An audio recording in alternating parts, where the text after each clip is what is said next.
Continuamos con el estudio bíblico de la epístola a los Efesios.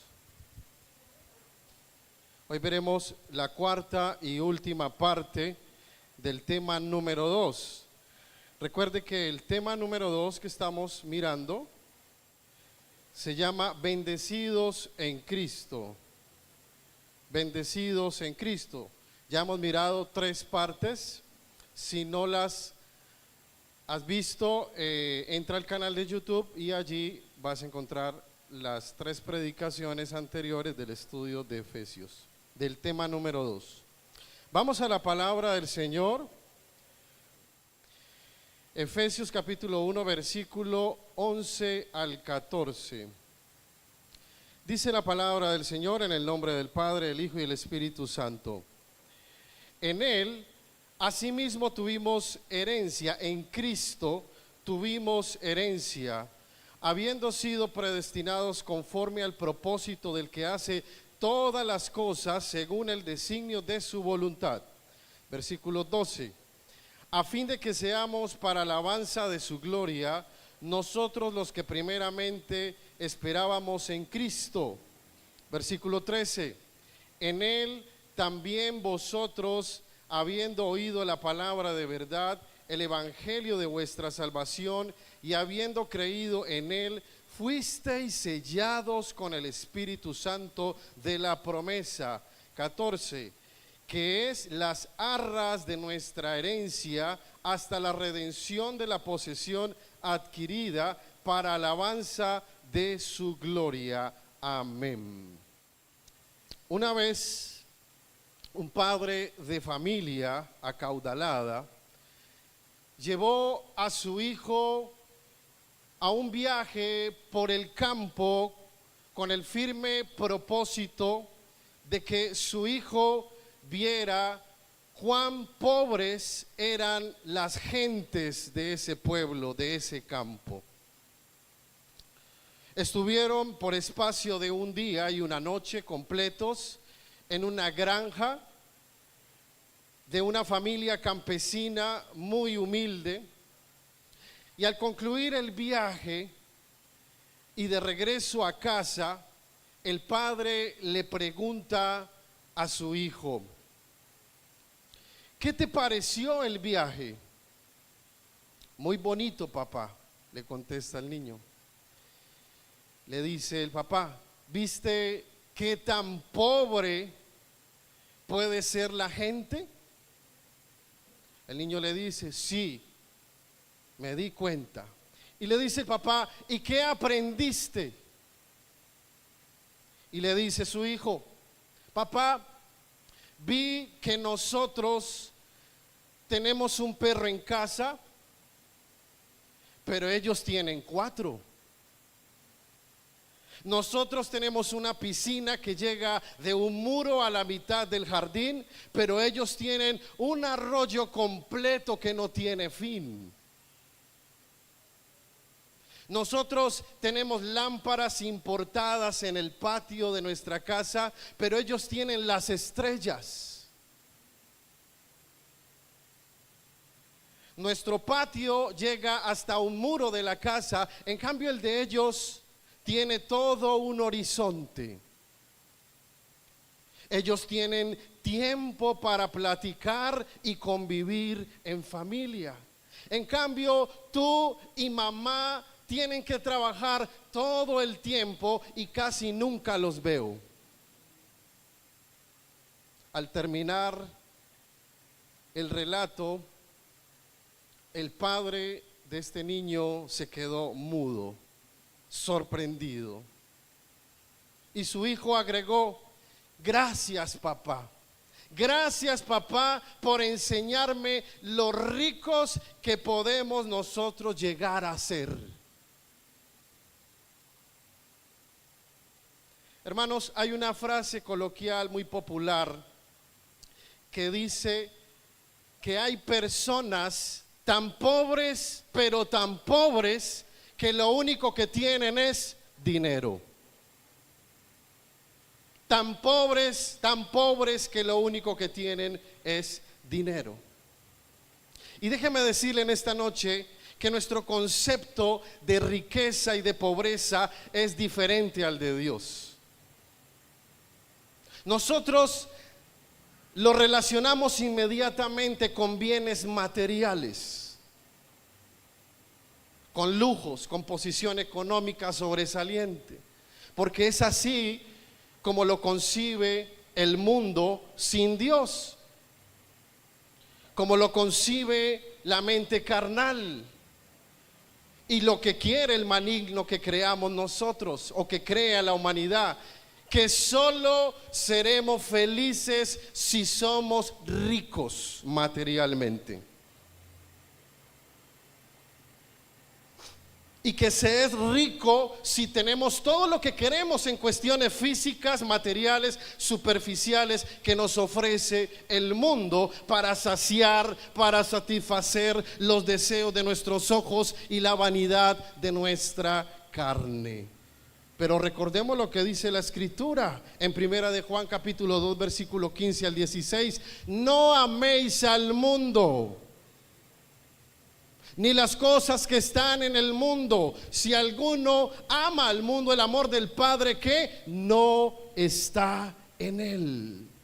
Porque todo lo que hay en el mundo, los deseos de la carne, los deseos de los ojos y la vanagloria de la vida, no proviene del Padre, no proviene de Dios, sino ¿de dónde? Del mundo. Claro está que tampoco se trata de una interpretación extrema, fanática, queriendo decir que para ser espirituales debemos ser pobres o debemos andar en escasez absoluta, sin tener que comer, sin tener que vestir, porque Dios prometió que todas las necesidades de este cuerpo físico mortal, como el alimento, como el vestido, Él mismo las iba a proveer cada día de acuerdo a su amor y a su misericordia. ¿Cuántos dicen amén? Y más aún cuando nos ocupamos primeramente del reino de Dios y de su justicia, Dios prometió que añadiría todo lo que necesitamos.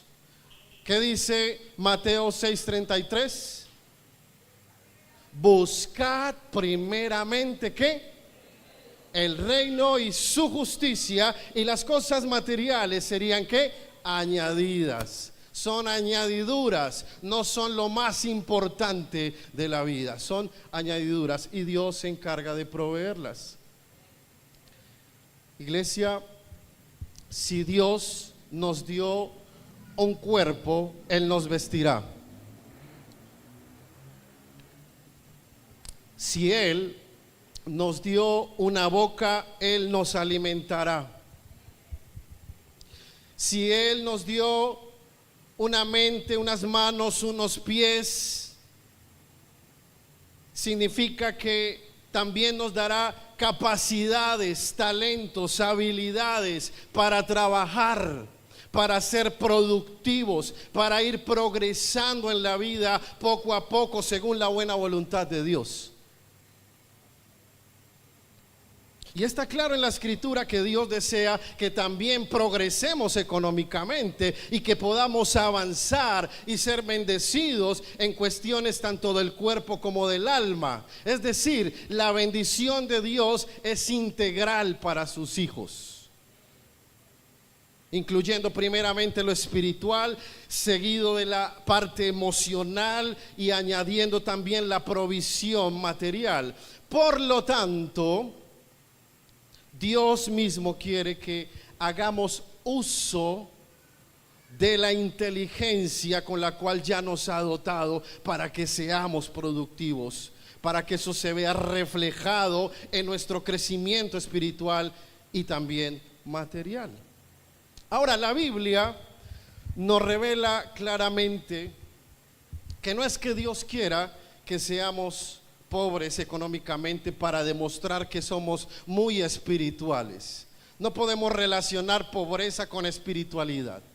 como lo concibe el mundo. Por el contrario, lo que Dios quiere es que estemos tan fortalecidos espiritualmente, tan conectados con Dios y en comunión con el Espíritu Santo, que podamos ser hijos de Dios esforzados, valientes, productivos, acertados en cada decisión de nuestra vida. Amén. De tal forma que pongamos siempre a Dios en primer lugar. Que Él sea lo más importante en nuestra vida, el primero en el trono de nuestro corazón. Entonces, todas las cosas respecto a lo terrenal, tenemos paz en nuestro corazón, tenemos tranquilidad de que Dios las va a proveer, y en nuestro corazón no va a haber avaricia, no va a haber codicia, sino que vamos a tener humildad, sobriedad y honestidad. Amén. La verdadera prosperidad, ¿cuál es? De la que habla la Biblia. ¿Cuál es esa verdadera prosperidad? Esa verdadera prosperidad no hace referencia solo a cuestiones materiales o superficiales. Porque esa prosperidad de la que tanto habla el mundo refuerza es la vanidad de la vida. Entre más lujos tenga, entre más dinero tenga, entre más bienes y posesiones tenga, más expuesto estoy a la vanidad de la vida, a la avaricia y a la codicia. La prosperidad de la que habla la Biblia se trata más bien de un favor de Dios especial que viene de parte de Dios de manera completa, integral para los hijos de Dios. El favor de Dios. No le diga al Señor: Señor, yo quiero ser próspero. No, yo quiero tener tu favor. Yo quiero tener tu provisión, tu bendición. Dios quiere involucrarse en todas las áreas de nuestra vida y transformarnos de acuerdo a su plan, a su propósito, para formar en nosotros lo que más le interesa a Dios. ¿Y sabes qué es lo que más le interesa a Dios? No es prosperarnos ni darnos dinero. Lo que más le interesa a Dios es formar el carácter de Cristo en cada uno de nosotros. Que seamos como Cristo, que nos parezcamos a Cristo, que pensemos como Cristo, que vivamos y actuemos como Cristo. Él es nuestro modelo a seguir. Entonces Dios nos va llevando a una madurez espiritual que nos permite estar firmes en cada situación de la vida, sea en una situación de escasez o en una situación de abundancia.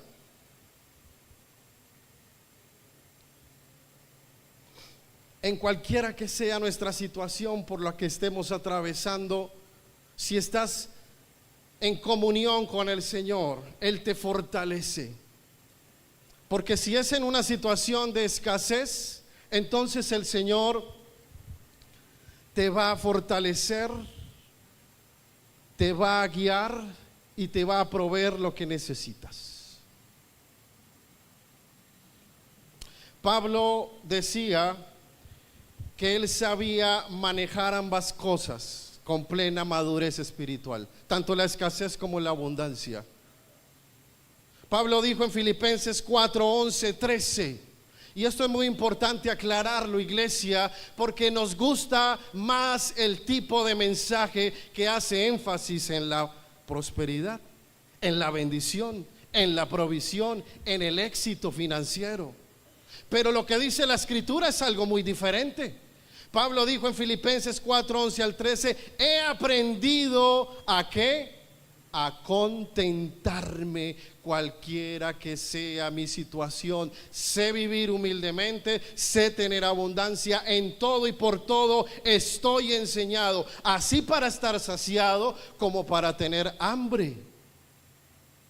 así para tener abundancia como para padecer necesidad. Y finaliza diciendo esa maravillosa frase que a todos nos encanta, pero no la entendemos: todo lo puedo en Cristo que nos fortalece.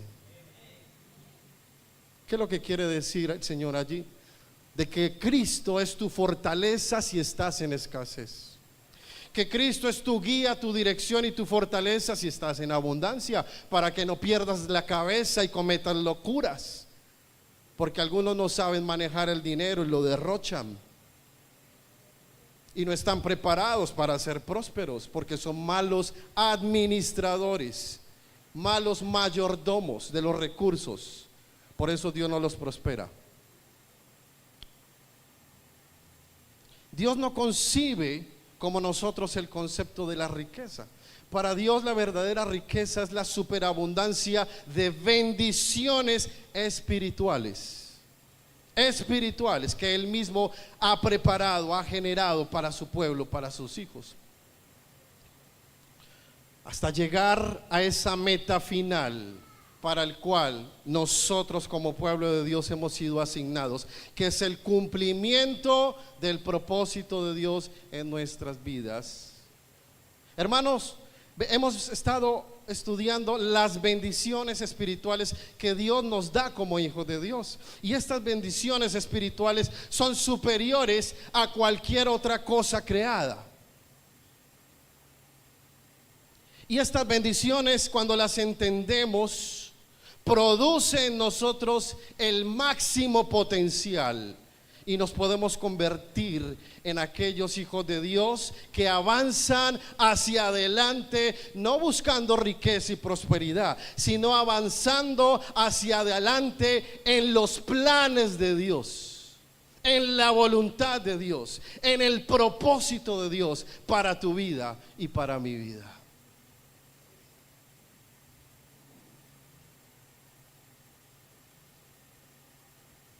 Obviamente el Señor va a proveer en ese proceso de vida que cada uno tiene. Él va a ir proveyendo lo que necesita para cumplir ese propósito. Él lo va a proveer.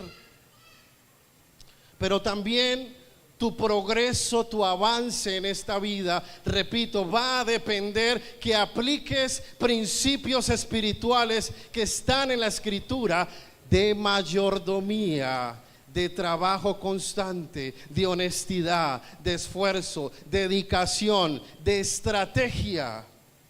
Porque queremos que la bendición económica de Dios caiga como por arte de magia del cielo. Pero no vamos a progresar si no trabajamos, si no nos esforzamos, si no administramos correctamente el dinero. ¿Cuántos dicen amén?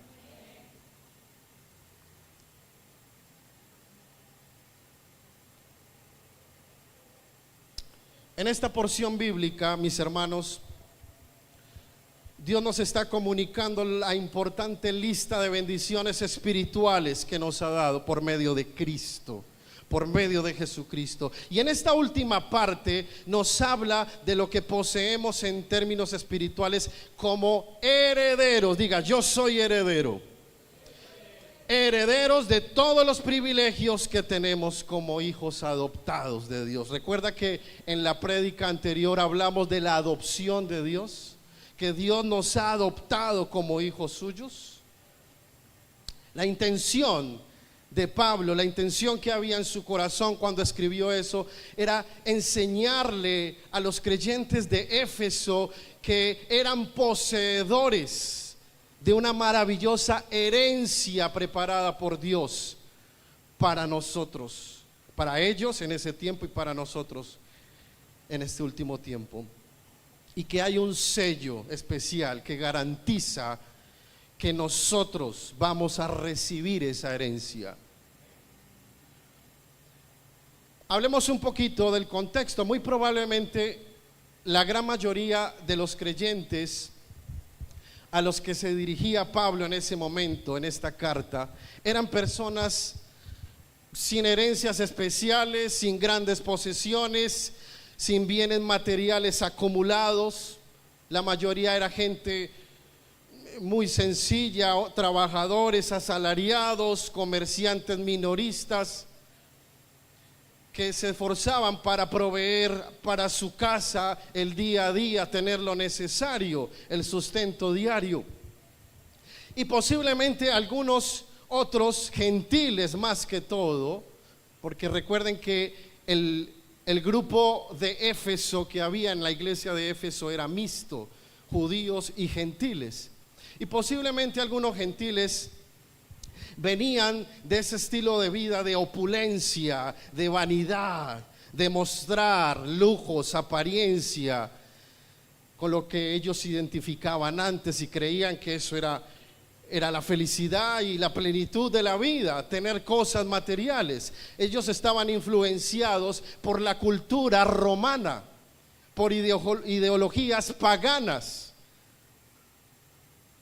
Pero ahora que llegan a Cristo, estas personas comienzan a entender cuál era realmente su verdadera riqueza.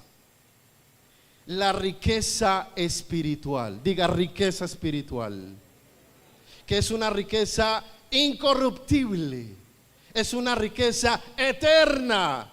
Déjame decirte que, y si no lo sabías, te lo voy a decir en esta noche. Todas las riquezas que pretendas acumular en esta tierra son pasajeras, son corruptibles, se dañan, se envejecen, se acaban, se gastan. Pero las riquezas de Dios, las riquezas espirituales son incorruptibles, eternas, por los siglos de los siglos. Por eso tenemos que trabajar, es por acumular riquezas espirituales. Dígame. En nuestro contexto social actual, hermanos, la mayoría de la gente, por no decir que casi todas las personas que viven sin Cristo, que no conocen a Cristo, están enfocados solo en su realización personal. Están enfocados en el cumplimiento solamente de sus propios planes, en estudiar, trabajar arduamente solo para comprar y adquirir todos los bienes materiales que puedan obtener para sentirse complacidos, para sentirse satisfechos, buscando desesperadamente el placer de su vanidad, su carnalidad, su comodidad. Hermanos, es un mundo, lastimosamente hay que decirlo, es un mundo en el que nos encontramos,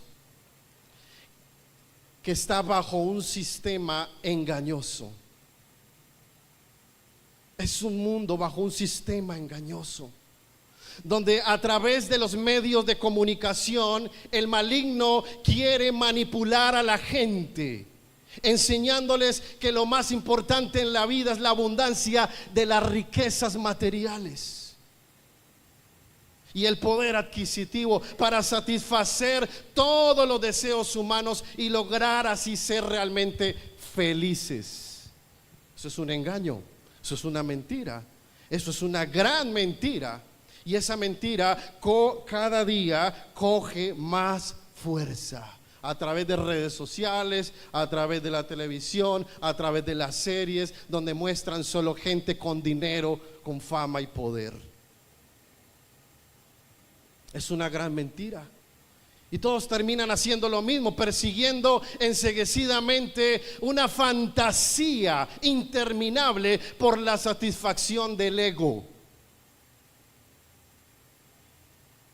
Y tristemente lo espiritual termina siendo desplazado. Y Dios nunca tiene el primer lugar en el corazón de estas personas. Pero por otro lado, dentro de la iglesia del Señor, nosotros, el cuerpo de Cristo, hermanos, nos hemos dado cuenta de este terrible engaño del mundo. Hemos conocido la verdad.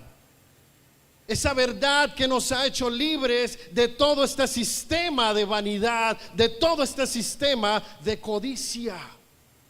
¿Cuántos son libres en Cristo aquí? Ahora entendemos, hermanos, que lo que realmente nos hace ricos y felices son las bendiciones espirituales de nuestro Padre, con las que nos ha dotado por su gracia, por su amor. Y es allí, hermanos, donde podemos encontrar nuestra verdadera realización, nuestro verdadero propósito de vida, solo a través de una persona, no ni siquiera de una cosa, sino de una persona que se llama Jesucristo. Es solamente a través de Jesucristo que podemos tener satisfacción plena, realización, propósito y esperanza del reino venidero, del reino que Jesucristo establecerá. Ahora sabemos que nuestras necesidades materiales, claro que sí, serán suplidas, porque nuestro Padre es generoso, es bondadoso.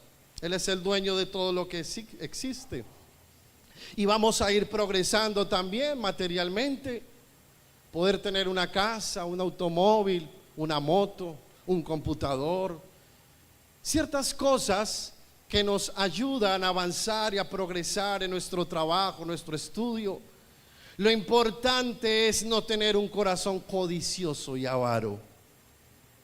Debemos tener un equilibrio, hermanos, entre la posición o posesión espiritual que tenemos en Cristo Jesús y tener también un correcto enfoque en cuanto al favor de Dios respecto a la provisión material. Y reconocemos esa promesa condicional. Escuche, porque hay promesas que son incondicionales, otras que son condicionales. En el Salmo 37:4, que dice: Dios concederá las peticiones de nuestro corazón. Amén. Pero si primero, ¿qué? Nos deleitamos en Él. Deleítate a sí mismo y Él, ¿qué? Concederá las peticiones de tu corazón. El problema es que queremos que Dios conceda las peticiones de nuestro corazón sin deleitarnos en Él. Entonces queremos engañar a Dios. No podemos. Quiero hacerte en esta noche dos preguntas claves. ¿Sabías que a través de Cristo eres heredero del reino preparado por Dios en el cielo? Hay personas que no saben esto. Hay personas creyentes aún que llevan muchos años de conocer el Evangelio y desconocen su posición en Cristo y no saben que ya son herederos del reino de Dios. Segunda pregunta: ¿sabías que a través de Cristo recibiste el regalo más maravilloso, que es el Espíritu Santo, como un sello de garantía? ¿Sabías esto? Algunos creyentes no lo saben, porque viven pensando que no tienen una garantía de su salvación. Y vamos a analizar rápidamente estos versículos de la porción de Efesios capítulo 1, versículo 11 al 14, para que descubramos esas tres últimas bendiciones con las cuales nosotros, como creyentes, como cristianos, como hijos de Dios nacidos de nuevo, hemos sido bendecidos. Ya hemos mirado 7 bendiciones en las prédicas anteriores. Vamos con las tres últimas. Somos bendecidos con una herencia celestial. El versículo 11 dice: tuvimos herencia habiendo sido predestinados. Pablo aquí explica otro propósito para el cual fuimos predestinados, para convertirnos al final en los únicos y legítimos herederos de todos los privilegios, de toda la posición y posesión que Dios está preparando para entregarnos en el reino de los cielos. Solo la iglesia de Cristo, el cuerpo de Cristo, aquellos que creyeron en Jesucristo como Señor y Salvador y fueron rociados con la sangre preciosa y sellados con el Espíritu Santo, esos recibirán herencia en el reino de los cielos. La versión Dios habla hoy dice: en Cristo Dios nos ha escogido de antemano para que tuviéramos parte de su herencia. Y el término clave aquí es herencia, que en griego es la palabra eklerotemen, que significa hemos obtenido una herencia, que viene de kleros en griego, que significa asignar un privilegio. En conclusión, se nos ha asignado el privilegio de recibir una herencia como hijos de Dios. Y para comprender mejor este concepto, miremos lo que define el diccionario como herencia. En derecho legal, la herencia es un acto jurídico mediante la cual una persona que fallece transmite sus bienes, derechos y obligaciones a otra persona o a otras personas.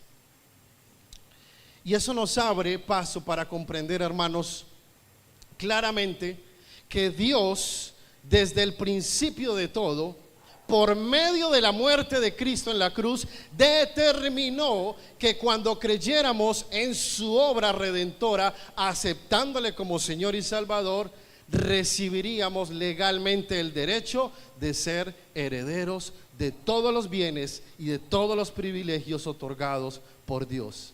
Amén.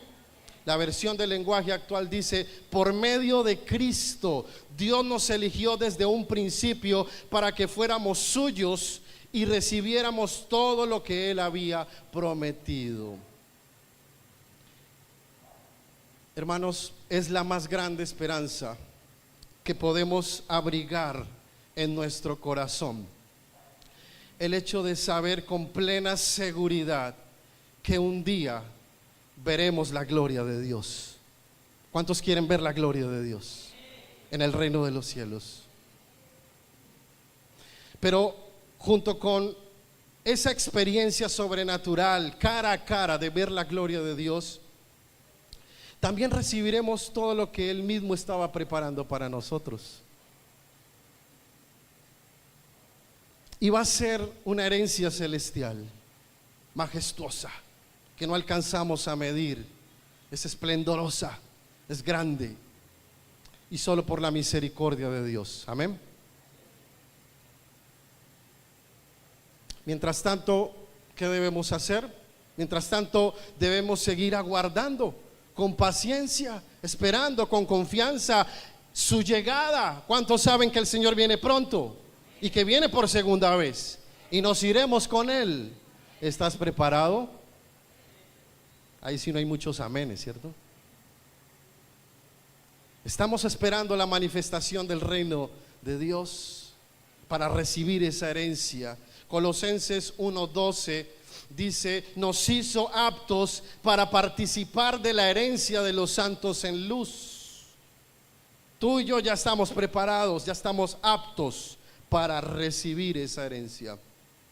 El versículo 11 también dice que esa herencia es conforme al propósito del que hace todas las cosas según el designio de su voluntad. Y una vez más vemos que el apóstol Pablo hace referencia aquí al designio de Dios, aquello que Él determinó de acuerdo a lo que quería hacer en nosotros. Y cuando se trata de estas bendiciones inmerecidas, porque nadie se lo puede ganar, es algo inmerecido, como esa herencia de la que estamos hablando, esa majestuosa herencia celestial que está siendo preparada. Pablo aclara algo muy importante aquí, iglesia, y es que todo eso que recibimos de parte de Él es por decisión autónoma de Dios, sin preguntarnos, sin depender de nosotros. Dios lo quiso así, Dios lo determinó así. Porque si este maravilloso plan dependiera de nosotros, hermano, nosotros ya hubiéramos dañado todo, ya hubiéramos destruido todo este plan. Porque todo lo que el hombre, por su naturaleza caída, pecaminosa, que le inclina hacia la maldad y hacia la destrucción, ya hubiéramos torcido corrompido y destruido todo el plan de Dios. Pero esto no le afecta a Dios. Dios todo lo hace perfecto. Gracias a Dios que Él fue el que organizó este plan de salvación. Desde la elección y la predestinación hasta el día que creemos y somos sellados por el Espíritu Santo, Dios preparó todo de manera perfecta, de acuerdo a su divina y perfecta sabiduría.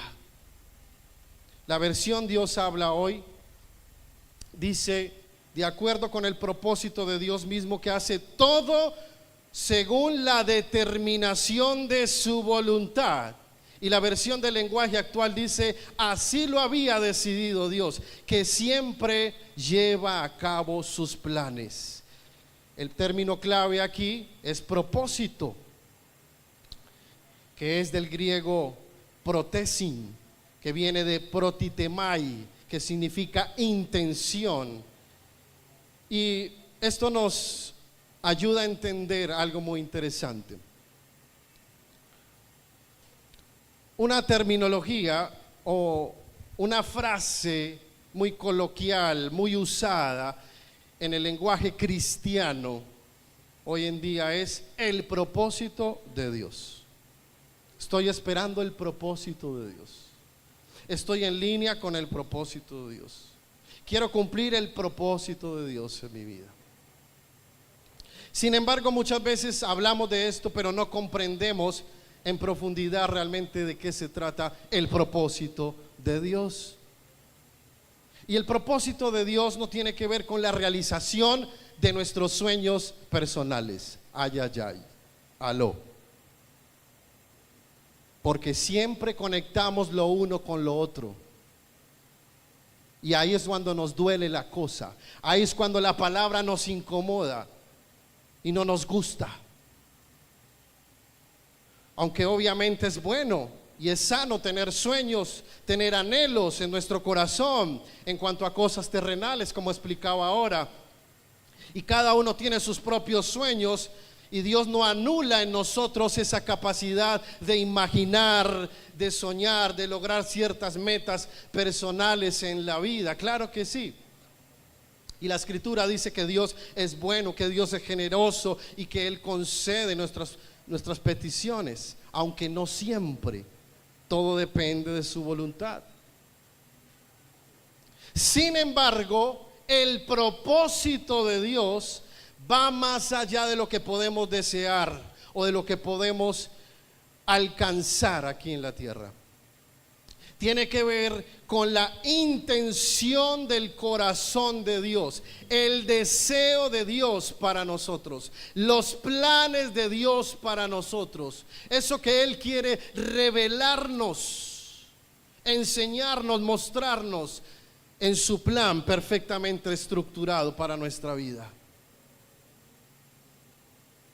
Y finalmente, hermanos, cuando entendemos el propósito para nuestras vidas, es lo que le da un verdadero sentido a nuestra existencia.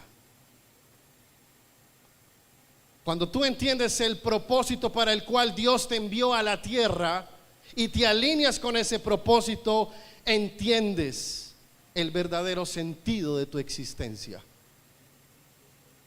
Entonces finalizarás un día tu trayecto aquí en la tierra, el día que partas con el Señor, que se acaben tus días aquí, para terminar al final un día disfrutando del reino celestial.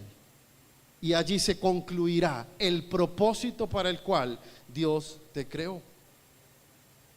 Mateo 16, 24 al 26, no lo tengo aquí en pantalla, pero se lo voy a leer. Si usted lo puede buscar en su Biblia o en su casa, luego lo lee. Dice: si alguno quiere venir en pos de mí, niéguese a sí mismo. Este es el evangelio que muchos falsos maestros y predicadores de la prosperidad no quieren predicar. Dice la palabra: niéguese a sí mismo y tome su ¿qué? Su prosperidad, su abundancia, su progreso. Tome su cruz y sígame, porque seguir a Cristo implica dolor, implica sufrimiento, implica tribulación, implica soportar pruebas y tentaciones.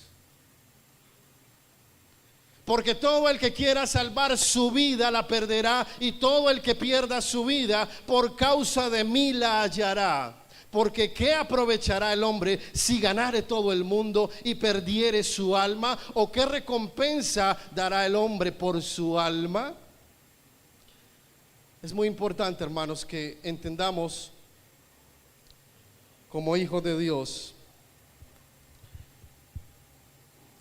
que necesitamos conocer cada uno de manera particular, conocer, entender y alinearse con el propósito de Dios para su vida, de tal forma que puedas encontrar el sentido de tu vida. El sentido de tu vida no es acumular bienes.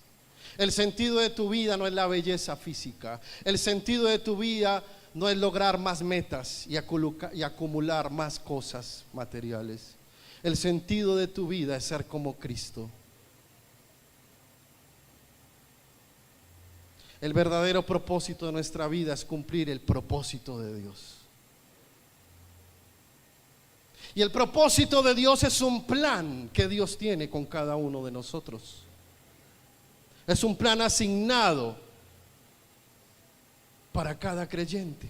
Y de manera general, para todos los creyentes, el primer gran propósito de Dios es la salvación, es salvarnos, que por medio de la fe en Cristo podamos recibir el don de la salvación y la vida eterna, podamos recibir el perdón de nuestros pecados, porque la palabra acaba de decir de que ¿qué sirve ganar todas las cosas de este mundo, realizar todos nuestros sueños terrenales y sin embargo irnos al infierno y desconocer el plan perfecto de salvación? Para nosotros sería una tragedia. Entonces llegamos a la conclusión de que parte del propósito de Dios para nosotros es recibir un día en su gloria, después de que ya nos ha salvado, nos ha perdonado, nos ha preparado, nos ha santificado durante este tiempo aquí en la tierra. Un día al final, ya listos para irnos con el Señor, veremos su gloria y recibiremos la herencia celestial y vamos a disfrutar por los siglos de los siglos esa herencia. ¿Cuántos dicen amén? Segunda de Timoteo capítulo 1 versículo 9 dice: quien nos salvó con llamamiento santo, no conforme a nuestras obras, sino según el propósito suyo y la gracia que nos fue dada en Cristo Jesús antes de los tiempos de los siglos. El propósito de Dios era salvarte y que estuvieras hoy escuchando su palabra. Amén. El versículo 12 dice: a fin de que seamos para alabanza de su gloria. Y Pablo rectifica una vez más que todo este sorprendente plan de salvación, de bendiciones espirituales para nosotros, es con el único objetivo de que Dios sea alabado, que Dios sea exaltado por su amor, por su gracia, por su poder, porque nos rescató de la condenación eterna, porque nos perdonó todos los pecados, porque nos libró del pecado y del maligno, y al final vamos a recibir esa herencia y vamos a terminar un día adorando todos juntos a Dios en el reino de los cielos. ¿Cuántos quieren estar allá ese día? Adorando y exaltando el nombre de nuestro Dios por los siglos de los siglos.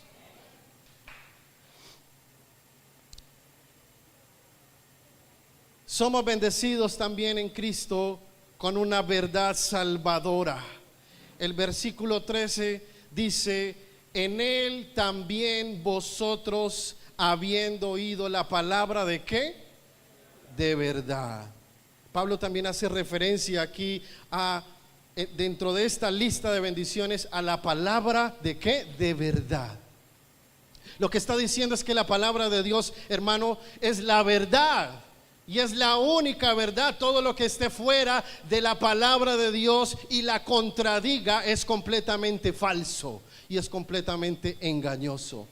Solo la escritura, la Biblia, es la verdad. Dígame. ¿Y por qué Dios quiso entregarnos la palabra de verdad?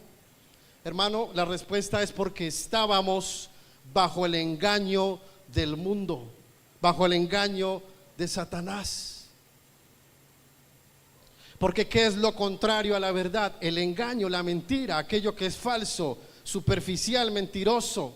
Antes, sin Cristo, nos encontrábamos bajo el sistema mentiroso de este mundo, engañados con una serie de ideas equivocadas y completamente alejadas del plan original de Dios en cualquier área, respecto a lo moral, respecto a lo emocional, a lo material y sobre todo a lo espiritual, con un montón de mentiras en nuestra mente que aprendimos desde niños por la influencia de la sociedad, los vecinos, los amigos, el colegio, la universidad.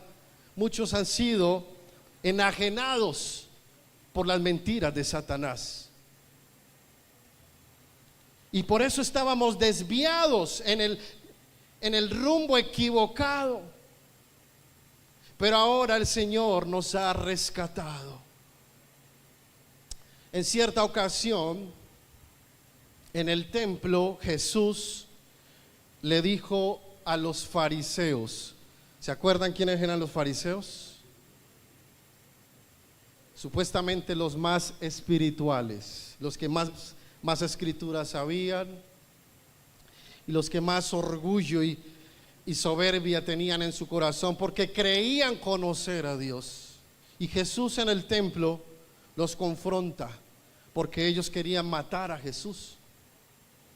En Juan 8:44 dice: vosotros sois de vuestro padre el diablo. Ay, ay, ay. Vosotros sois de vuestro padre el diablo. Es decir, les dijo, hijos del diablo. Y los deseos de vuestro padre queréis hacer, porque él, Satanás, ha sido homicida desde el principio y no ha permanecido en la verdad, porque no hay verdad en él. Cuando habla mentira, y de suyo habla porque es mentiroso y padre de mentira. ¿Quién es el príncipe de este mundo? El diablo.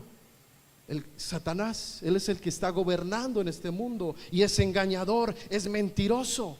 Tiene a la humanidad engañada, velada por una serie de conceptos que no son ciertos. Pero ahora, por medio de Cristo, mis hermanos, cuando oímos la palabra de Dios, la palabra de verdad, somos liberados de la mentira de Satanás. Somos liberados del mundo y conocemos las verdades de Dios, el plan de salvación para nosotros.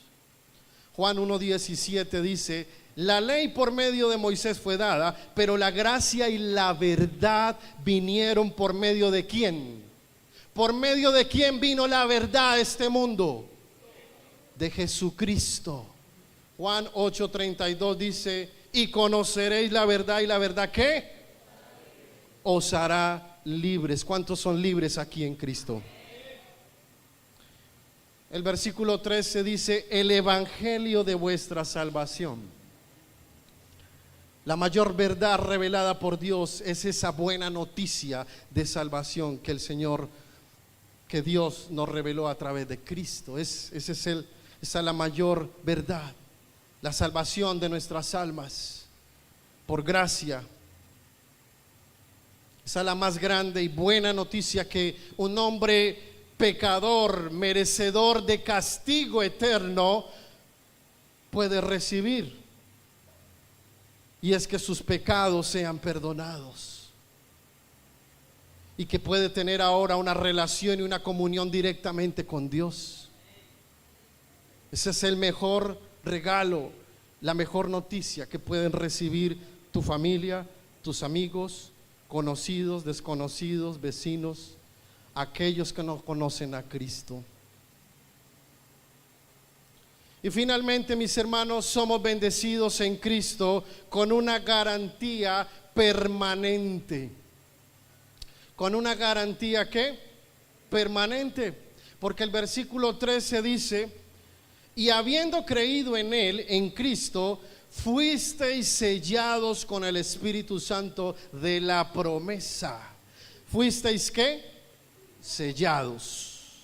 Cuando oímos la palabra de Dios, la palabra de verdad, y escuchamos el mensaje de salvación y creemos en Cristo por medio de la fe, ¿qué sucede inmediatamente? Sucede algo sobrenatural. Inmediatamente somos sellados con el Espíritu Santo, como Jesús lo prometió aquí. La frase clave es fuisteis sellados, que viene del griego y es una palabra bien difícil de leer, es espragistete.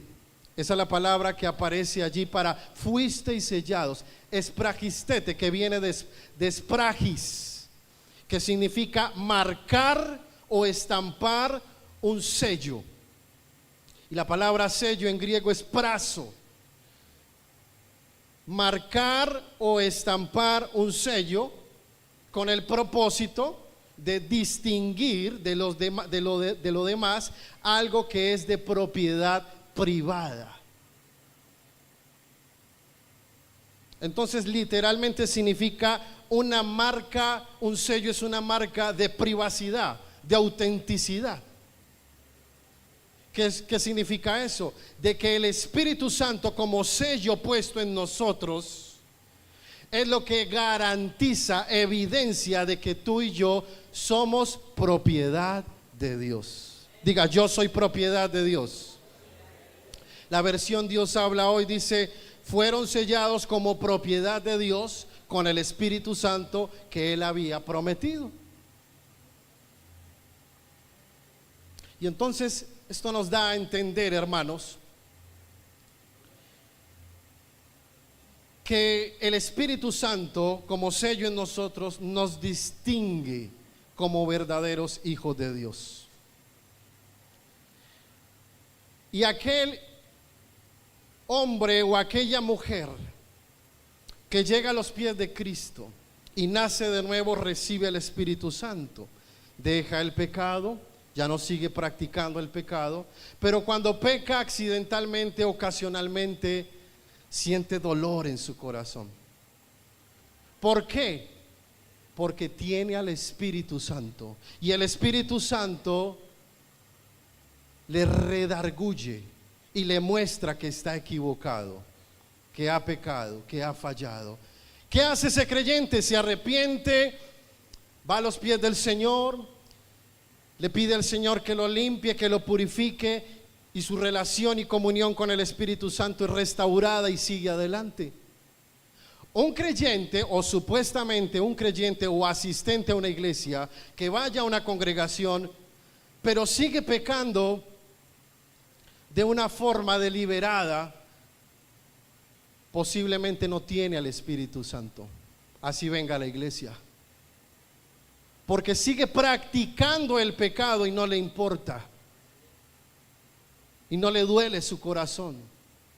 Esa persona lo primero que necesita es nacer de nuevo. Antes de seguir levantando sus manos y alabando y cantando, debe arrepentirse de sus pecados para nacer de nuevo y ahí sí recibir al Espíritu Santo. Entonces somos ahora propiedad privada de Dios. Tú y yo somos propiedad de Dios. Y como nadie ni nada puede robarle a Dios su propiedad, quiere decir de que tú y yo, iglesia, nunca seremos separados del gran amor de Dios. Nunca seremos separados del gran amor de Dios, y ese plan perfecto de salvación se cumplirá en nosotros. El versículo 14 dice que el Espíritu Santo son las arras de nuestra herencia hasta la redención de la posesión adquirida para alabanza de su gloria. Entonces, para acabar de asegurar el plan estratégico de Dios, nos dice el apóstol Pablo que el Espíritu Santo es la garantía de que la herencia prometida por el Señor, que está preparando Dios para nosotros, sí la vamos a recibir, porque tenemos al Espíritu Santo. Eso es lo que nos da esa plena certeza de que un día vamos a llegar a ver la gloria de Dios y el propósito de Dios se cumplirá en nosotros. Amén. Ese término arras, déjeme explicárselo rápidamente. Del griego arrabón. Arrabón significa una prenda o pago por adelantado de la compra como muestra seria del pago final. Ese es un arrabón, que significa arras. La versión Dios habla hoy dice: este Espíritu, el Espíritu Santo, es el anticipo que nos garantiza la herencia que Dios nos ha de dar cuando haya completado nuestra liberación y haya hecho con nosotros el pueblo de su posesión, para que todos alabemos su glorioso poder. El Espíritu Santo son las arras de nuestra herencia, la garantía de que vamos a recibir un día en el cielo nuestra herencia. Amén. Reflexión final, iglesia. A través de este pasaje la Escritura nos enseña que fuimos bendecidos en Cristo con una herencia inimaginable, preparada para nosotros en el reino de los cielos. Que somos bendecidos también con una palabra de verdad, y esta palabra de verdad, con sus principios absolutos en la Escritura, nos hace libres del engaño, del pecado, del mundo y del maligno. Y finalmente somos bendecidos con una primicia de su gloria, su glorioso Espíritu Santo, con el que nos garantiza que un día estaremos con Él cara a cara para alabarle y reconocerle por la eternidad. ¿Qué aplicación práctica podemos darle a este pasaje, hermanos? Si estás en Cristo como un verdadero y genuino creyente, entonces siempre recuerda que sin importar las situaciones difíciles que estés atravesando aquí en la tierra, sea en términos materiales, emocionales, en cualquier área de tu vida, aún sin tener ninguna posesión terrenal, hermano, déjame decirte que un día recibirás una esplendorosa herencia preparada para ti en los cielos. Y recuerda también que tú has sido privilegiado con la revelación de la verdad de Dios, y que te ha dado a conocer esta verdad, el plan de salvación, y te ha dado un adelanto especial que es el Espíritu Santo. Y nadie ni nada podrá dañar ese plan perfecto de Dios para tu vida. Concluimos, hermanos, a través de este estudio en formato de predicación, que fuimos bendecidos de tres maneras muy especiales. En octavo lugar, con una herencia celestial que está siendo preparada por Dios para nosotros. En noveno lugar, con una verdad absoluta que nos enseña el plan de salvación. Y en décimo lugar, con una garantía permanente que es el Espíritu Santo, que nos asegura que realmente somos hijos de Dios, y finalmente un día estaremos con nuestro Padre Celestial disfrutando de su gloria y de su majestad. ¿Cuántos dicen amén? Apláudale fuerte.